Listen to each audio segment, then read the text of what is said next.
Vrai ou est-ce que c'est faux? Après la 4e coupe, les hommes rendirent hommage à Dieu. Est-ce que c'est vrai? Est-ce que c'est faux? 10 secondes.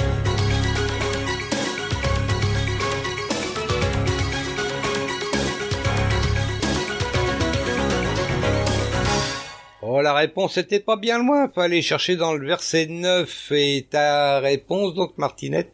Moi, je dirais oui. Donc, vrai. Tu dis que les hommes se rendirent hommage à Dieu. Oui. Ouais. Bah non. Ah bah, t'avais une chance sur 2. Mais bon. C'est au verset 9. On va lire juste le verset 9. Les hommes furent atteints de terribles brûlures et ils insultèrent Dieu qui a autorité sur ces fléaux. Mais ils refusèrent de changer et de lui rendre hommage. D'accord. Ouais, voilà. Ils refusèrent. Bon, on va voir. De toute façon, ils sont très têtus. Bon, on le voit tous les jours, aussi, nous, oui. Les gens sont vraiment têtus. Plus ils s'enfoncent, plus ils continuent. Ça, c'est... Ça devient un sport mondial, ça. C'est même plus national, c'est mondial. C'est qui sera le plus têtu et le plus bête, hein. Ouais. Enfin bon, bref, on va pas critiquer. On va pas critiquer. On critique pas. Ouais. Non, on n'est pas là pour critiquer. On est là pour constater. Aussi, oui, voilà. Bon, allez. La question suivante, donc. Dans quel fleuve la 6e coupe fut versée? Dans quel fleuve la 6e coupe fut versée? Alors, est-ce que c'est dans l'Euphrate, le Jourdain ou la Seine? La Seine. Alors là. Ils connaissaient pas fallait bien que tu nous en fasses une, ils connaissaient pas la Seine à cette époque-là. Enfin, je crois pas, je pense pas. Fallait bien que tu nous en fasses une, Je sais pas quand est-ce qu'ils ont appelé la Seine, d'ailleurs. Je sais pas. Tiens, faudra qu'on aille voir ça sur Monsieur Google, voir, ou Madame Google, je sais pas. Donc, alors, l'Euphrate, le Jourdain ou la Seine? Peut-être.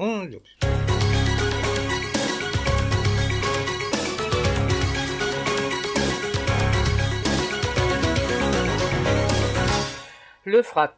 Tu dirais l'Euphrate. Bon, je rechercherai ça, la Seine, quand est-ce que c'est écrit, je sais pas. Ça m'intrigue, il faudra que je cherche. Je suis curieux, je suis comme ça, curieux. Donc, l'Euphrate, oui, c'est une bonne réponse.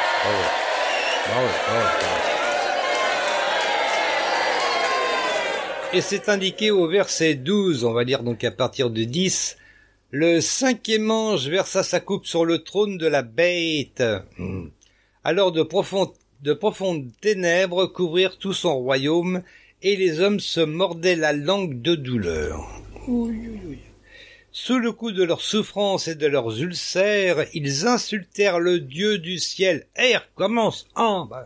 Et ils ne renoncèrent pas à leurs mauvaises actions. Et ils recommencent, ça c'est moi qui le dis. Alors le 6e ange versa sa coupe dans le grand fleuve, l'Euphrate. Ses eaux tarirent pour que soit préparée la voie au roi venant de l'Orient. Voilà, encore une bonne question. C'est quel roi et quel Orient, on ne sait pas. Non.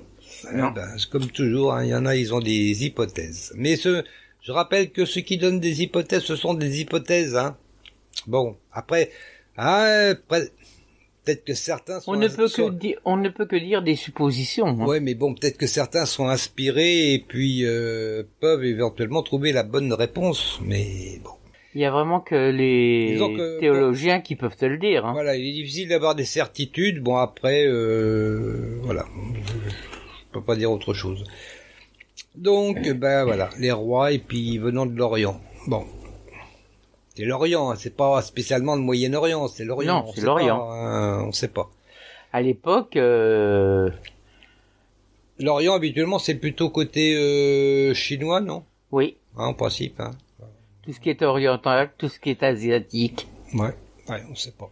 Mais bon. Ça peut être aussi on considère maintenant les régions du Maghreb comme étant orientales. Enfin, le Maghreb, c'est plutôt le Moyen-Orient. Sinon, oui, peut-être aussi les pays arabes, tels que l'Arabie Saoudite ou etc.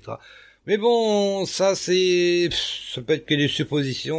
On faudrait reprendre une carte de l'époque pour voir. Non, puis même à quoi se réfère Jean dans son texte, on sait pas. Sur ce, on arrive à la question suivante. Oui. Donc à quoi ressemblent les trois esprits, hein? À quoi ressemblent les trois esprits? Des crapauds, des serpents ou des petites grenouilles? Bon, oui. À quoi ressemblent les trois esprits? À des crapauds, des serpents ou des grenouilles? Ah bah, allez, 10 secondes.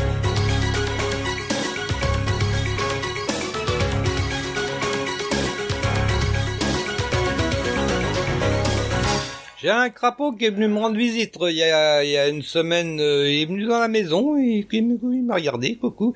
Bah j'espère que c'est pas un esprit de ces gens-là. Ça fait peur. Ah, hein. va savoir. Oh, va savoir. Qu'est-ce que tu répondrais donc, Martinette? Des petites grenouilles. Des petites grenouilles. Ah ben alors. Oh, bah c'est souffle. Alors on va lire ça. Donc c'est dans quel verset? 13. Bon, il y a que le 13 à lire, donc du coup. Je vis alors sortir de la gueule du dragon, 1, de celle de la bête, 2, et de la bouche du faux prophète. Ah aussi là, hein, le faux prophète. C'est qui le faux prophète? Tout le monde se pose la question, personne n'en sait rien non plus. 3 esprits impurs ressemblant à des grenouilles. Donc la bête, le faux prophète et le dragon. Donc c'est 3. Ben, là on sépare bien, hein. On voit bien. Oui, oui. 3 esprits. Donc faut pas qu'on mélange la bête, le dragon et le faux prophète. C'est 3 choses différentes. Voilà. Donc 3 esprits impurs ressemblant à des grenouilles, petites grenouilles. Eh ben on continue avec la question suivante. J'espère que je vais pas trop vite quand même. Heureux celui qui garde son or, ses vêtements ou ses chaussures. Heureux celui qui garde son or, ses vêtements ou ses chaussures. Allez hop, 10 secondes.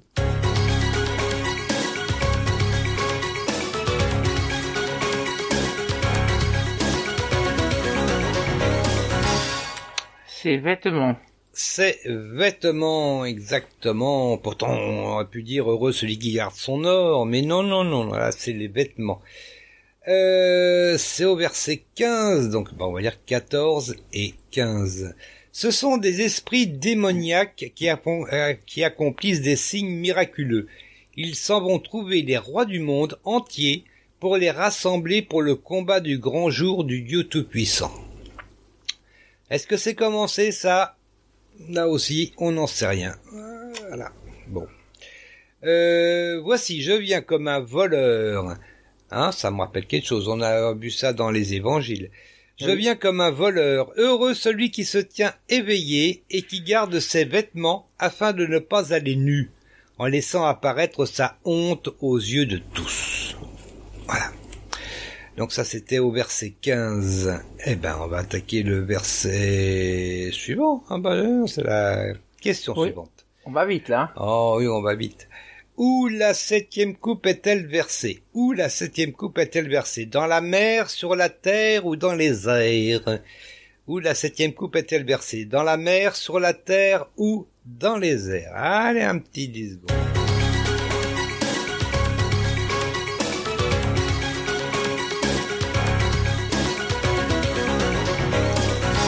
Dans les airs.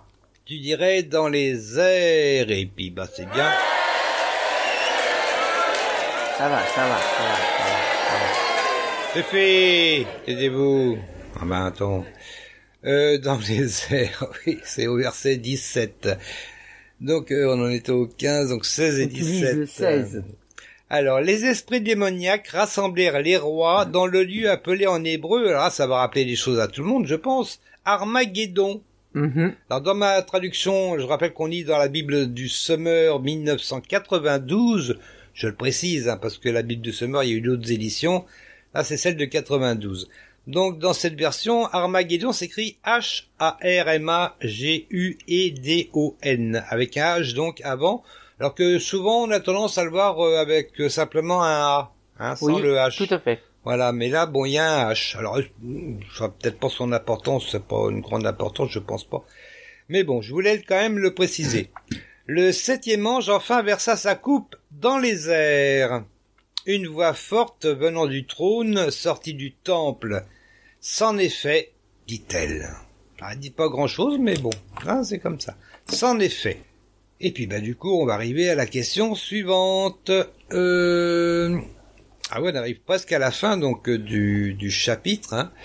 Bon, ça devrait aller. En combien de parties la ville se disloqua-t-elle? En combien de parties la ville se disloqua-t-elle? En 2, en 3 ou en 4? En combien de parties la ville se disloqua-t-elle? 2, 3 ou 4? 10 secondes pour réfléchir. Ah bah, faut réfléchir quand même. Bah, attends.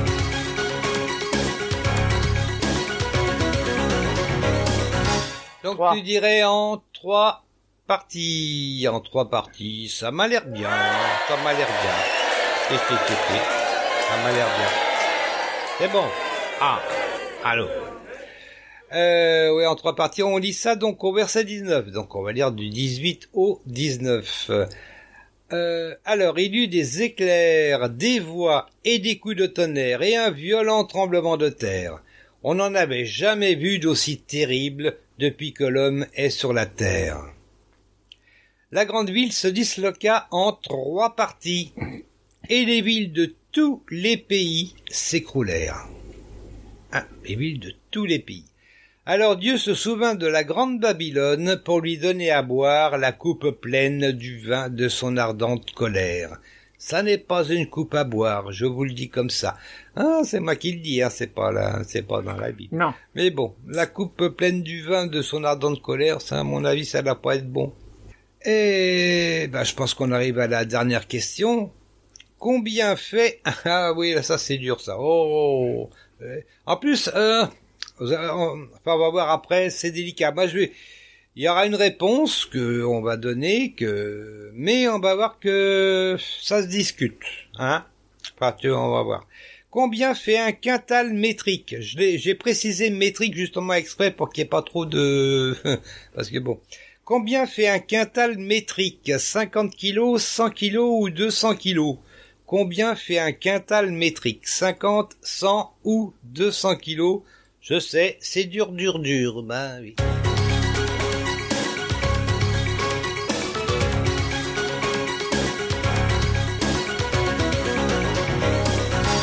Moi, je dirais 100 kilos.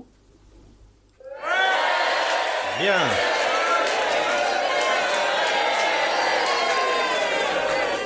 Ah ouais, bien, parce que oui, effectivement, c'est pas évident. Et on va voir que c'est pas tellement évident parce que en plus, bon, ça là, c'est le quintal métrique, c'est une mesure donc de masse hein, dans tous les cas. Mais là, c'est le quintal métrique qui effectivement fait 100 kilos. Mais on va voir ça tout de suite. Je vous dirai après le verset qui correspond. Hein. Mais je voulais quand même m'arrêter un petit peu sur le quintal. Donc, le quintal, alors, je suis sur Wikipédia, je vous le dis tout de suite, hein, c'est pas dans ma petite tête, ça. Le quintal, donc, dans sa définition la plus récente et la seule encore utilisée, est une unité de masse qui équivaut à 100 kg. Voilà. Bon, ça, c'est une chose.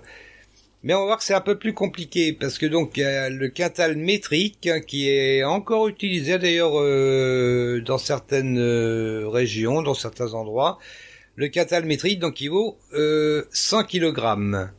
Mais, on va voir que historiquement, le quintal équivalait généralement à 100 livres.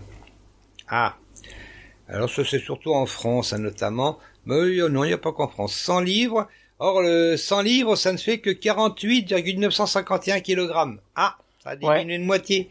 Donc, on va arrondir à 50 kilos. Mais là, bon, c'est le quintal ancien, hein, le français ancien qui valait donc 100 livres. Le quintal était encore utilisé au début des années 60. Oh oui, encore, je me demande si... Enfin, bon, du côté paysan, à mon avis, ils doivent encore calculer en quintal. Il parle des années 60 à Strasbourg pour mesurer 50 kilos de charbon acheté en sac. En Limousin, le petit quintal, donc le petit quintal lui fait 50 kilos, était parfois utilisé jusqu'au milieu du XXe siècle en milieu rural. Alors ensuite, il y a le quintal anglais. Ah, soit 100 livres également, hein, soit 100 livres. Le quintal court de l'Amérique du Nord, donc environ 45 kilos, 359. Ouais, ça change en fonction des pays, hein. Bon, comme ça. Le quintal espagnol également équivaut à 100 livres castillanes. Et ça fait donc 101 livres,5 et donc environ 46 kilos. il est encore utilisé dans l'Amérique latine et dans les marchés internationaux de certains produits agricoles comme le